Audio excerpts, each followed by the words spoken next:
بسم اللہ الرحمن الرحیم۔ لوگوں کے سامنے مانگنا اور سوال کرنا تنہائی میں بری عادت ہے۔ یہ مسلمانوں کی غیرت مندی کے خلاف ہے کہ وہ اللہ کے علاوہ کسی دوسرے کے سامنے ہاتھ پھیلاتا ہے۔ اسلام ایسے برے فعل کو بالکل پسند نہیں کرتا، اپنے ماننے والوں کو اس سے بچانے کی تاکید کرتے ہیں اور ہر ایک کو خودداری کا اختیار کرنے اور محنت کرنے کا ذریعہ کمائی ہے، اپنی روزی روٹی کا انتظام کرنے کی تعلیم دیتا ہے۔ انسان اپنی کمائی سے کھانے اور پینے اور اپنی روزی روٹی کا انتظام کرنے کا لوگوں کے سامنے ہاتھ پھیلانے سے بہتر ہے۔ حضور اقدس صلی اللہ علیہ وسلم کا ارشاد ہے، تم میں سے کسی ضرورت مند آدمی کا رسی لے کر جنگل جا کر لکڑیاں کاٹنا اور گٹھا بنا کر اپنی کمر پر لادنا اور اس کو بیچنا اس طریقے سے کہ آپ کو اللہ کی توفیق سے سوال اور ذلت اور رسوائی سے بچاتا ہے، بہت بہتر ہے اس سے کہ وہ لوگوں کے سامنے ہاتھ پھیلائے۔ خود ایک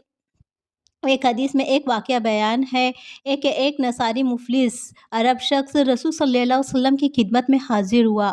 وہ آپ صلی اللہ علیہ وسلم سے کچھ مانگنے لگا۔ آپ صلی اللہ علیہ وسلم نے فرمایا کہ تمہارے گھر میں کچھ چیزیں ہیں؟ انہوں نے عرض کیا، بس ایک کمبل جس کا کچھ حصہ ہم اوڑھ لیتے ہیں اور کچھ بچھو لیتے ہیں، ایک پیالہ جس میں ہم پانی پیتے ہیں۔ آپ صلی اللہ علیہ وسلم نے فرمایا، یہ دونوں چیزیں میرے پاس لے آؤ۔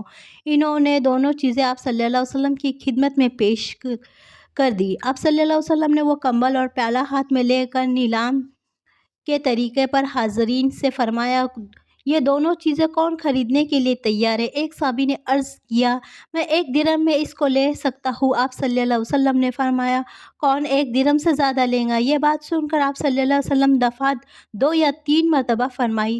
ایک دوسرے صحابی نے عرض کیا، حضرت میں اسے 2 درہم میں لے سکتا ہوں۔ آپ صلی اللہ علیہ وسلم نے دونوں چیزوں کو ان کو دے دیا۔ اسے 2 درہم لے کر انصاری شخص کے حوالے کیا اور فرمایا، میں 1 درہم سے تم کھانے کا کچھ سامان لے لو اور اہل عیال کو دے دو اور دوسرے درہم سے ایک کلاڑی خرید لو اور میرے پاس لے آؤ۔ انہوں نے ایسا ہی کیا اور کلاڑی لے کر آپ صلی اللہ علیہ وسلم کی خدمت میں حاضر ہوئے۔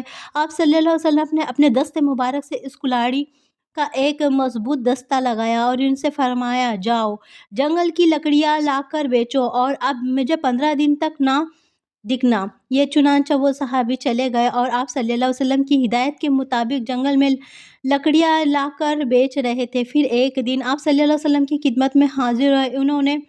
انہوں نے محنت اور لکڑی کے کاروبار سے 10 درہم کمائے تھے، جن میں سے کچھ کے کپڑے خریدے اور کچھ کا غلہ وغیرہ۔ رسول صلی اللہ علیہ وسلم نے فرمایا، اپنی محنت سے کمانا تمہارے سے بہتر ہے۔ قیامت کے دن تمہارے چہروں پر لوگوں سے مانگنے کے داغ دیے جائیں گے۔ کبھی بھی کسی کے آگے ہاتھ نہ پھیلائے، یہ اسلام کہتا ہے، ہمارے نبی کہتے ہیں۔